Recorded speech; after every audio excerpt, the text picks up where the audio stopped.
बिस्मिल्लाहिर्रहमानिर्रहीम।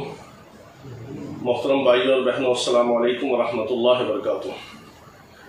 रूहानी वज़ाइफ के हवाले से हम आज आपके सामने एक ऐसा अमल पेश कर रहे हैं जो अल्लाह रब्बुल इज़्ज़त के कलाम कुरान पाक की बहुत ही मुबारक सूरत है।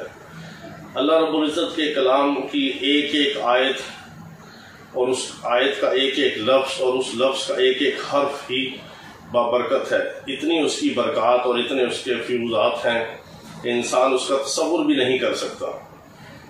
और हर लफ्ज़ की, हर आयत की, हर हर्फ की एक अपनी ही तासीर है और उसके अंदर इल्म के भी समंदर पिन्हा है उसके अंदर।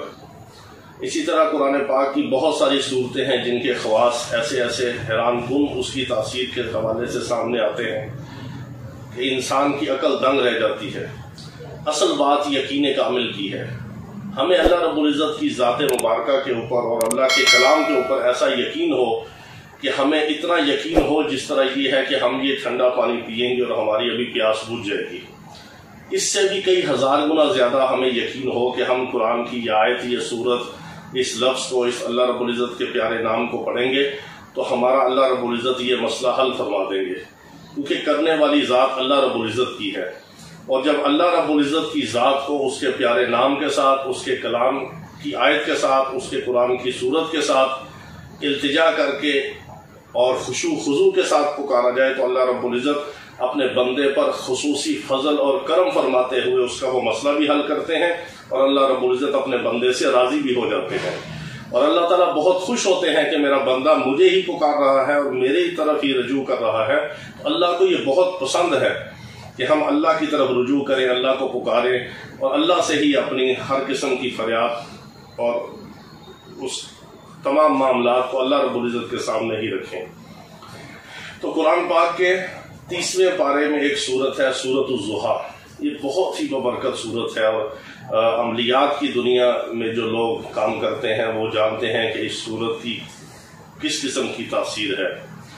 ये तो आमिलीन के लिए भी ज़रूरी होते हैं इसके चिल्ले करने, और हमने अपने बहुत सारे मरीज़ों को भी इसके अमल करवाए हैं और बहुत इसके फ़ायदे हैं। रिश्तों के हवाले से मसला हो, क्योंकि ये जब सूरत नाजिल हुई तो इसके शान नज़ूल में ये है कि बहुत अरसे के बाद जब दोबारा वही नाजिल हुई तो अल्लाह रब्बुल इज़्ज़त ने अपने प्यारे महबूब सल्लल्लाहु अलैहि वसल्लम को इन अलक़ाबात के साथ पुकारा कि वज़्ज़ुहा वल्लैलि इज़ा सजा, दिन की कसम, रात की अंधेरे की कसम और दिन के उजाले की कसम। इसकी बहुत सारी तफासीर हैं, तफसीर के अंदर बहुत सारे इसके तर्जमे और इसके अल्फाज के मानी लिखे गए हैं। तो ये बहुत ही मुबारक है और इसमें अल्लाह रब्बुल इज़्ज़त अपने प्यारे महबूब सल्लल्लाहु अलैहि वसल्लम को तसल्ली देते हैं और इसके एक एक लफ्ज़ के अंदर बहुत तासीर है। इसको कोई यकीन से पढ़ने वाला हो वो इसकी बरक़ात 3-4 दिन में मुशाहदा करेगा और अपनी आंखों से देखेगा।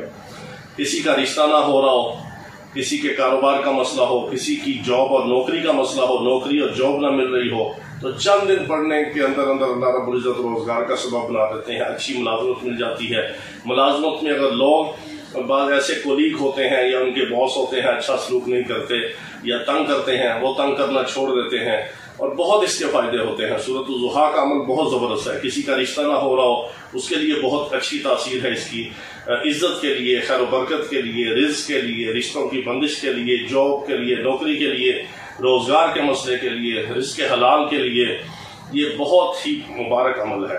तो इसकी एक ख़ास तरतीब मैं आपके सामने रख रहा हूँ, वो ये है कि फजर की नमाज के बाद इसके अमल का एक ख़ास वक्त है। फजर की नमाज आपने पढ़नी है। फजर की नमाज पढ़ के फ़ौरन ही आप उसी जगह पे बैठिए। आप किसी भी हैयत में हो, मस्जिद में पढ़ लें, घर में अगर ख़वातीन हैं तो वो भी पढ़ सकती हैं घर में। तो इसकी तरतीब ये है कि आपने 11 बार दुरूद इब्राहिमी पढ़ना है सबसे पहले। उसके बाद आपने सूरत ज़ुहा एक बार इस अंदाज में पढ़नी है कि सूरत ज़ुहा आपने पढ़ के वज़्ज़ुहा वल्लैलि इज़ा सजा मा वद्दअक रब्बुका वमा क़ला वलल आखिरतु खैरुल लका मिनल ऊला वलसौफ़ युअतीका रब्बुका फ़तरज़ा। जब आपने इस आयत पे पहुंचना है, वलसौफ़ युअतीका रब्बुका फ़तरज़ा, इस आयत को आपने 11 बार पढ़ना है। फिर आपने सूरत को मुकम्मल कर लेना है اسی طرح دوبارہ بسم اللہ پڑھ کے آپ پھر سورت کو شروع کریں گے، اور جب اس آیت پہ پہنچیں گے وَلَسَوْفَ يُعْطِيكَ رَبُّكَ فَتَرْضَىٰ، اس کا ترجمہ یہ ہے کہ اے محبوب صلی اللہ علیہ وسلم آپ کو اپنا رب اتنا عطا کرے گا کہ آپ راضی ہو جائیں گے۔ تو میرے محبوب صلی اللہ علیہ وسلم کا جو امتی بھی اس نیت سے پڑھے گا، اللہ اس کو بھی اتنا عطا کرے گا کہ وہ اللہ سے راضی ہو جائے گا۔ اللہ کی عطا جو ہے کوئی محدود نہیں ہے، اللہ کی عطا اللہ کے محبوب صلی اللہ علیہ وسلم کی برکت سے، ان کے وسیلے سے، ان کے ہر امتی کے لیے ویسی ہی عطا ہے۔ تو آپ نے اس کو اس یقین کے ساتھ پڑھنا ہے اور 11 بار پڑھنا ہے، صرف 11 بار، اول آخر درود ابراہیمی 11 بار پہلے، 11 بار بعد میں، اور سورۃ الضحیٰ بسم اللہ کے ساتھ۔ ایک بات یاد رکھیے، کسی بھی سورت کو جب شروع کریں اور اس کی ابتدا میں بسم اللہ لازمی ہوتی ہے۔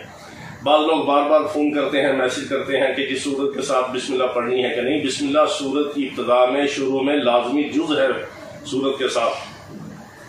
تو 11 بار درود ابراہیمی اور 11 بار سورۃ الضحیٰ، اور ہر بار اس آیت کو 11 بار ہی پڑھنا ہے۔ یہ آیت آپ کی بنے گی 122 بار پڑھی جائے گی، اور پوری سورت پڑھیں گے صرف 11 بار۔ چھوٹا سا عمل ہے، والضحیٰ سے شروع کر کے وَلَسَوْفَ يُعْطِيكَ رَبُّكَ فَتَرْضَىٰ پہ آئیں گے، اور 11 بار اس کی تکرار کر کے اس آیت کو 11 بار پڑھ کے سورت مکمل کرنی ہے۔ پھر بسم اللہ پڑھ کے دوبارہ دوسری بار سورت شروع کرنی ہے، وَلَسَوْفَ يُعْطِيكَ رَبُّكَ فَتَرْضَىٰ کو 11 بار پڑھ کے پھر سورت مکمل کرنی ہے۔ اس طرح آپ سورۃ الضحیٰ کو بسم اللہ کے ساتھ 11 بار پڑھیں گے، اول آخر درود ابراہیمی 11 بار پڑھیں گے، اور اس آیت کو وَلَسَوْفَ يُعْطِيكَ رَبُّكَ فَتَرْضَىٰ جو ہے اس کو 11 بار ہر صورت میں پڑھیں گے، اس کی تکرار کریں گے، اس کو 11 بار پڑھیں گے۔ تو یہ آیت 122 بار پڑھی جائے گی، درود ابراہیمی 11 بار پڑھا جائے گا، 11 اور 11 22 ہو جائیں گے وہ بھی، اور جو سورۃ الضحیٰ ہے وہ 11 بار پڑھی جائے گی۔ اس کی یہ تعداد اس ترتیب سے آپ اس کو چاہے 7 دن پڑھ لیجئے، 11 دن پڑھ لیں، 21 دن پڑھ لیں، اگر آپ اس کو 40 دن پڑھ لیں تو بہت مجرب عمل ہے، بہت زبردست ہے۔ اور اس کو پڑھنے کے بعد آپ سجدے میں دعا کریں گے، اور انشاءاللہ العزیز آپ کی دعا بھی قبول ہوگی، اللہ تعالیٰ آپ کے مسائل بھی حل فرمائیں گے، اور اس عمل کی آپ کو خصوصی برکت ملے گی، اور دل کو سکون ملے گا۔ ہر بندہ آپ کی عزت کرے گا، آپ کے ساتھ اچھا سلوک کرے گا، اچھا برتاؤ کرے گا، آپ کی بات سنے گا، مانے گا، اور انشاءاللہ العزیز آپ اس عمل کی برکات کو اپنی آنکھوں سے دیکھیں گے۔ شرط یہ ہے کہ یقین کے ساتھ کرنا ہے، مستقل مزاجی کے ساتھ کرنا ہے، اور اللہ سے دعا کرنی ہے سجدے میں، پھر آپ اس کی برکات کا خود مشاہدہ کریں گے۔ وآخر دعوانا ان الحمدللہ رب العالمین۔